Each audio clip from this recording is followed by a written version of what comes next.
If somebody comes from my village and sees me at the University of Lagos and speaks Yoruba to me, the attitude is that your primitive sister is here.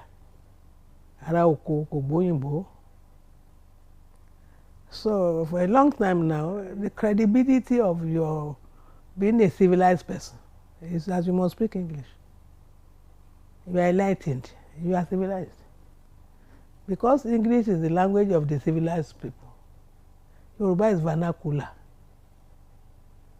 You know the meaning of vernacular? The language of the primitive people, which is not structures, which is nothing. So who wants to speak vernacular? I remember I paid fine with my money for breaking school. When you speak vernacular, you pay. You are not allowed to speak vernacular because to show yourself as an educated person. But my worry, I know some people share the worry. I don't know who will tell me any culture in the world where the children are educated in a foreign language. You get to Germany, I lived in Germany. German is the language of education, from primary to the university. France, Britain, Japan, Chinese. Why is your own different? Probably our problem is this place that we don't know the meaning of education. To be educated in Nigeria is to be able to speak English and write English. But I think writing and reading is a secondary thing. If you look, I've tried to look at the meaning of education. Education is a process of passing your knowledge, the knowledge of a people from generation to generation. Now, if my father wants to pass the knowledge he has to me, what language will they use? Secondly, there's one thing that I found in my Western education. Knowledge is supposed to be improved from time to time. My father will teach me something in the hope that I may improve on it. But when you read, people wrote on Africa, especially in Yoruba, they said in Africa we don't improve knowledge. That what our father tells us is what we continue to say. Professor says so. Professor Appiah is from Ghana. Professor Mudimbe is from Zimbabwe. And he said our problem is that we teach our children in our language and we make them repeat what their fathers. I think the problem I have is that Yoruba seems to be extraordinary and different. I am not saying they are wrong. I have evidence that they are wrong. The Yoruba people say, Ogbon ọdún ní wèrè ẹ̀mí. Now, Ogbon, wisdom this year. It doesn't say Ago. Wèrè is madness. If knowledge can change beyond recognition and become madness, the people know that. So how do they think that the knowledge they give their children must be retained? But I don't blame the two of them. They don't read Yoruba language. They have not come across what I said. There are many things that Yoruba deny that because the language is poor. The Yoruba are conscious that anything you say today is temporary. You are expected to improve upon it. Wisdom is what everybody wants, knowledge. But there's a saying in Yoruba that is very interesting to me. Tá bá na gọ̀ǹgọ̀ ọgbọ́n sí nǹkan tí ò tó, ká fi wèrè díẹ̀ ti sẹ̀. The Igbo man cannot understand that.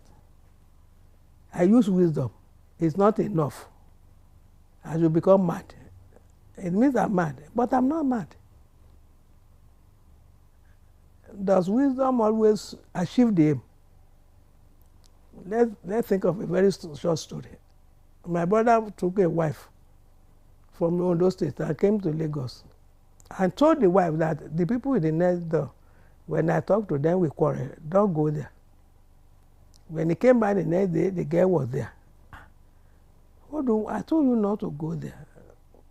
The second day, he came with some gifts with the wife. The wife was carrying the baby of those people. The third day, the same thing. What do you think the man should do? In most cases, when you try to solve a problem with wisdom, the person you are trying does not appreciate wisdom. He must appreciate madness. And it happens everywhere in the world. So the question is, why do we seem not to see the importance of speaking your language, Yoruba language? Most people say the Yoruba language is primitive, it is vernacular. A professor wrote that the Yoruba people have no word for mathematics. I know they do, Ishiro. And it's a Yoruba man. Its meaning is that Ishiro means addition. After we criticize him in a conference, he changed it. He said addition, description, and the 4 laws. Those are the 4 laws of mathematics. So how do you say that we don't have enough? In the same paper, he said we should not try to translate English to Yoruba. For example, television. The Yoruba translation of television is amóhùnmáwòrán. He said that's very poor translation. Now, my question is, what is the meaning of television in English? Tele, I speak a little of German. Tele means difference, distant. Vision means seeing, so it means seeing at a distance, and that is how the German translate it. Fernsehen. Is that the meaning of television? Are you just seeing at a distance? Are you not hearing? So when you say amóhùnmáwòrán, is that more scientific, more comprehensive? It captures both your picture and that's the scientific meaning of television, audiovisual. Audiovisual is amóhùnmáwòrán, and he says that word is bad. You begin to ask yourself, what are we talking? What are we talking? There's no word. Television is not as comprehensive as amóhùnmáwòrán. But this question of hatred, of the idea that Yoruba language is inferior, is primitive. All my question is, what is the evidence for that? And for you to say the language is primitive, for God's sake, you must know it, you must speak it. Let me stop at that.